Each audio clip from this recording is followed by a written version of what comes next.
I can end the deficit in 5 minutes. You just pass a law that says that anytime there's a deficit of more than 3% of GDP, all sitting members of Congress are ineligible for re-election. Never gonna happen. How blatantly obvious is that statement? And it's so true, but it's never going to happen. It's a really weird time right now, and every time I speak to lenders, they're always mentioning how there's a disconnect between sellers and buyers right now. Oh yeah. Right? Sellers are still wanting that, because it was not long ago where you were getting a considerable amount more money based off of, the previous rates. But those aren't the rates now. Unless you're bringing assumable debt to the table, those rates are gone.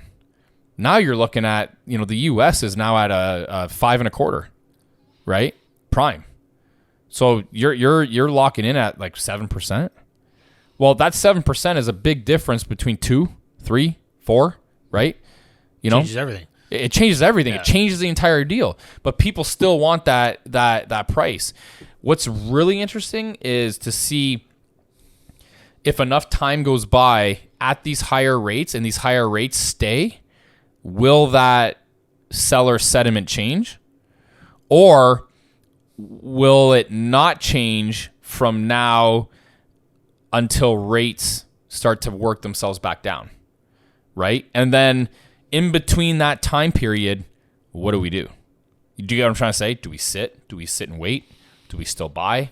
Because I'll still buy. The problem is I don't see anything that comes across my desk that makes sense. And the thing that I'm wrestling with is, well, does it just not make sense comparatively speaking to my expectations 2 years ago? You see what I'm saying? Mm-hmm. 3 years ago, 4 years ago, 5 years ago? Do I have to adjust my expectations now to get into to stay in the market? I can't, but at the same time too, I can't imagine, people accepting, real estate as an investment at 50-50 leverage. If you want my you get what I'm trying to say? 100%. I don't think you should adjust your expectations. I don't think so either. That's why I haven't bought anything. Yeah, that's why I walk away. 100%. The old say, how do you eat an elephant? One bite at a time. Guess what? They didn't do this one bite at a time. They put the whole elephant for the market to digest at the same time. The market can't digest it this quick. It's going to take another impossible. 12 to 18 months. Yeah. And it's going to be some combination probably of, lower rates, lower prices, higher, whatever the case is. I don't know, but it's got to adjust. The problem that come back into balance. The problem that I have right now is that, okay, so if seller expectations don't adjust and rates start to come back down, or sentiment changes where there's some confidence in the market again, what's going to happen to pricing. And at least if I buy now, I'm buying at what would arguably be a lower basis. So that's the problem that I have right now is obviously I don't have a crystal ball, but I feel like that's almost somewhat likely, is that seller expectations won't change because the government and the feds will have to start lowering prices before that sentiment has time to change. And when they do that, the prices will start going up again. That's the problem that I'm seeing.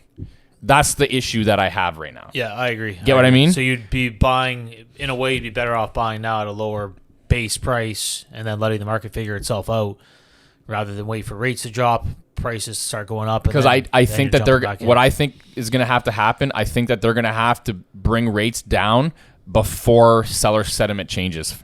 I don't think sentiment's going to change fast enough. I don't think it's going to be digestible in that short amount of time. I think it still has, like, we can go another year where sellers are just like, fuck it, I'm not selling my shit. I'm getting all this rent increasing or increases and stuff like that. Why would I sell? Yeah. That's what I'm seeing. A lot of this response is, well, I don't agree with your valuation. And if I don't agree with your valuation, why would I sell at that?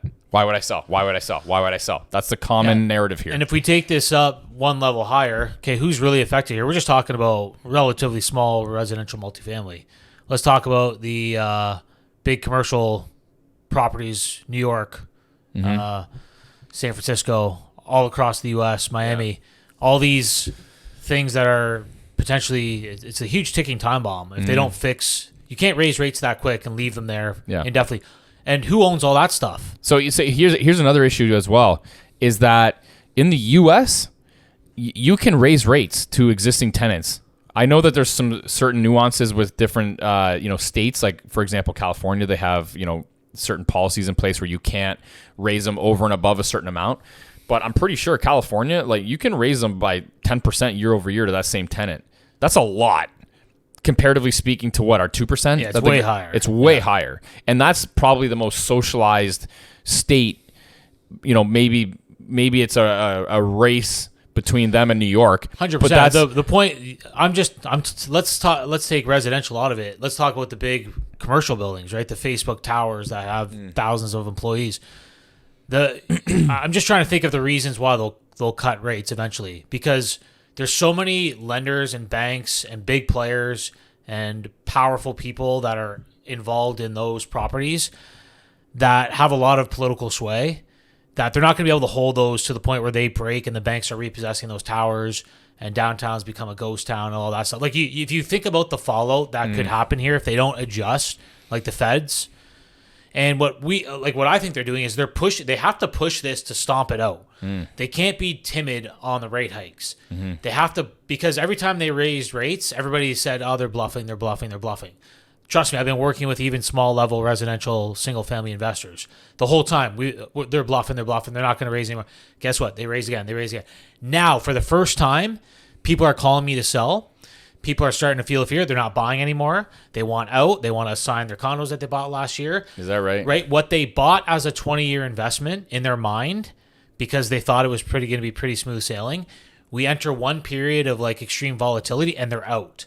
So my point is that the government knew the whole time everybody's calling their bluff. So we got to raise again. The sentiment hasn't changed. We got to raise again. Sentiment hasn't changed. We got to raise again. Now the sentiment is being felt. Right? It's being felt. You're seeing it. You're hearing it. You're hearing it from the big players. People are worried about the office towers crashing all across the U.S. Single-family residential people are potentially losing their mortgage. The office tower owners are getting scared. The banks are getting scared. Now it's being felt. That's when you know that I think we're close to the point where they can actually back off. But they couldn't back off before, right? Because the sentiment hadn't changed. And what they did in the 80s, they didn't stomp out inflation. So they got inflation. Inflation was out of control. They brought it down, whatever. And then they backed off, and then inflation shot back up. So they had a double dip inflation. They had to come in and hammer rates again. You don't think they learned their lesson from that? Right? So we got to hammer it. That's why they did it so fast and so indigestible. There might be a situation where, they get to this height and they don't come back down for a little bit. Well, they have to let it simmer. Yeah. Right? But my point is, in all of this, they know what they're doing, as stupid as they are. They probably have a plan here. They know they have all the data. Hey, we can push it a little bit further. We can push it this long. We could probably hold it for another 6 to 8 months before we got to start dipping, because there's all these mortgages coming up for renewal. The banks are calling us. They're telling us we better back the frick off or they're going to have a big problems here. And these people are going to go bankrupt and people are going to be pissed off and vote you out of politics. Like they as stupid as they are, they're not as stupid as we think. When the biggest players in the world are calling you and saying, hey, you better back off because I have a deep pockets and I have a lot of political influence and I'm in charge of JP Morgan Chase and my billionaire clients are calling me and they're pissed off and you're on the phone with literally the president, right? They probably have a direct line to these people. Like, you don't think there's a plan here. Of course. But the plan is stomp out inflation. And it's just getting stomped out now, but I still think they shouldn't back off yet. If they backed off now, it would still be too early. So what we're trying to do here is just kind of like, okay, what's the game? What are they playing? So what do you when you say you don't think that they should still they don't think that they should back off? What do you think that they should do then? Hold. Yeah. Hold at these what appear to be heavy rates, but they're actually kind of just relatively normal, slightly higher than normal, probably. Yeah, I think normal is probably around 5%. It probably is, right? Like maybe our new normal is a little bit lower. I don't know, right? Because just whatever. There was too much inflation. Now higher rates have a bigger impact because the debt servicing. The debt levels are so high that you don't need higher rates. Yeah, like 2% of $1 million is way bigger than 2% of 100,000. Yeah. So it's the same deal, right? So you might not need to be at 5%. Yeah. But they need to hold them and push people to that brink where they really stop spending. They really feel that pinch. They really adjust their spending behavior. They really stop investing. They really stop traveling. Inflation's really under control. The supply has caught up with demand. Then you let the normal game continue, which is 2% inflation, CPI, which is probably 5 to 7% money printing a year. Then the game continues, right? I was going to say that. And then they hide it. Yeah, I was going to say, and once we get there, then the game keeps going. Which is why what you're saying is, probably true, which is, you'd be better off buying now, like on thin margins, because the game's going to continue. They're probably not going to push it to the point where the whole system breaks. And the reason why I say that is because, again, the constant is the value that you buy at today. The variable is rate, and you can change the rate once it renews. And I don't think rates will stay this high, obviously. And if that's the case, then you're better off buying at a lower basis. Yeah. Right. And and you take that into the context of an inflationary monetary system where inflation is inevitable.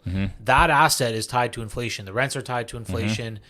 The value of the property is tied to inflation because as they print more currency, the currency becomes devalued. That means the hard asset is worth more than the currency. That means it increases in value. So you take all that and you understand the monetary system that we're in the game that we're in, and it's pretty much inevitable unless they change the whole system and put it onto a hard money, or like what's his name? Warren Buffett came out and said, I could fix the deficit spending. That's interesting what he said. Remember? What did he say? I can fix the deficit spending? Yeah, he said, what the fuck did he say? He said he could fix the deficit spending in 5 minutes. Connor, see if you can find this clip. I could fix the deficit spending in 5 minutes if what did he say about GDP? No, this is what he said. What? I gave you a chance. You fumbled. I can't remember. I actually saw the clip I can fix the today. deficit spending. If you're in power and you're in charge of the budget, if you go into a deficit, you can't get reelected next election. He didn't say. Did he say deficit? Yeah, if you go into if you don't control your budget, if you go into a deficit at whatever level of government you are, so I saw a different video. I saw something about him mentioning something about 3% per something for GDP. So something along those lines. Okay, if you don't hit that target, then you're not up for re-election again. Something along those lines. No, what he said was, in the context of what we're saying, this is a better quote, which is, I can fix the deficit spending, because deficit spending is inflationary. It means you're borrowing and you're printing money, basically. Yeah. I can fix the deficit spending by saying, whoever's in power, you have to operate within your budget. You can't go into a deficit or you can't get reelected. That would fix all of the inflationary worthless spending. Yeah, is that like the handouts, like a paraphrased version of it? Is that what you're talking about? Essentially, yes. Okay. But it was a very short clip. That's basically what he said. So unless, let me see if I fucking have that. Unless governments, I know what you're talking about. Yeah, unless governments worldwide all come together and stop deficit spending, or unless they go onto a hard money. Yeah. Inflation is necessary and inevitable, which means values are going up. Shit. When you got a guy saying that shit, it might be time to listen. Here it is. I got it right here. You got it right there? End the deficit in 5 minutes. Yeah. Let's see what he says. Oh, it's Anyways. Yeah. I can end the deficit in 5 minutes. You just pass a law that says that anytime there's a deficit of more than 3% of GDP, all sitting members of Congress are ineligible for re-election. Never gonna happen. How blatantly obvious is that statement? Can you send it to me? Yeah. Send it to me. I'll send it to Connor. It's amazing. And it's so true, but it's never going to happen. Why 3%? I wonder why 3%. It's just an arbitrary number. Why do they have 2% inflation? Right, it's just an arbitrary number. Yeah. It's something that would keep things in check and it's a hard number. Yeah. Here you go.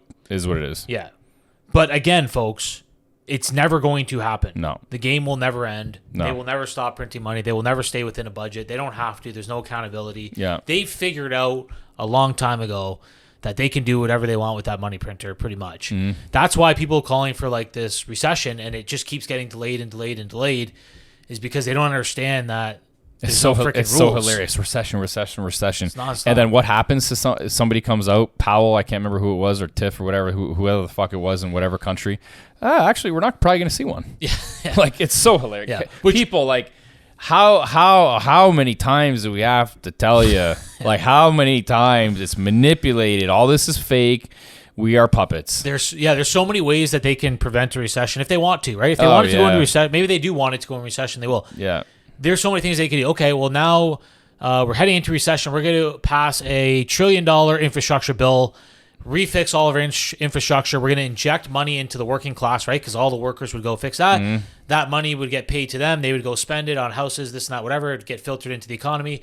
And now all that. Here's the thing with the government too. All that money that they inject, it all comes back to them in taxes. 95% of it, or like some ridiculous number, comes back to the government coffers in taxes. So it actually is just an investment. Like, people, if you make over 120 or even six figures, like, your fucking shit is being taxed at half. And then you have income tax, and then you got property tax, land transfer tax, Yeah. capital gains tax, HST. Like, do we have to go on? You're getting taxed. Like, your tax basis is probably 80%. Yeah. That's why Like, overall. Yeah, and it benefits them. That's why, like, the government, why would they want the economy and the system to crash when it benefits them so much? What they really want is they just want it at a controllable pace where nobody notices that they're being royally screwed over continuously. And there's maybe 1 to 5% of people, even average people like us, we're not that smart. We just spent a lot of time to figure out the game, that are like, oh, this is the rules of the game. That there are none. There are none, but there's a few. Inflation's inevitable. Yeah. The bubbles are going to keep inflating because they just keep printing more money.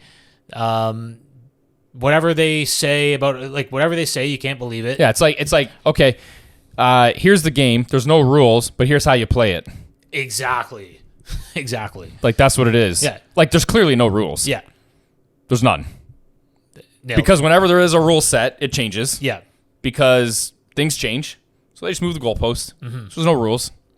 Imagine playing football and being like, like, imagine there's like two guys, right? It's like you're ready to kick a field goal, right? And there's two guys on both sides of the post, and the posts are made of rubber, okay? Or you got two cranes where, like, the ball's kind of going out, right? And then the crane just fucking pulls the goalpost a little bit, and it's like, it's in. No, it's in. It's in. Yeah. Right? It's, if they're moving the goalpost. It's so true. Right? That's it. They're just moving the fucking goalpost. And there's only a few constants that remain, which make the game playable. Yeah. If you know how to operate within it. One, like, the biggest one is inflation. And that's why, like, people are right when they call it a bubble. It is a bubble. Yeah. But the thing is with the bubble is they just keep inflating it, and because theoretically space is infinite, the bubble could theoretically inflate to infinity as long as it's controlled, right? As long as, okay, this bank's about to fail, okay, we'll just buy it. This bank's about to fail, we'll inject capital into them.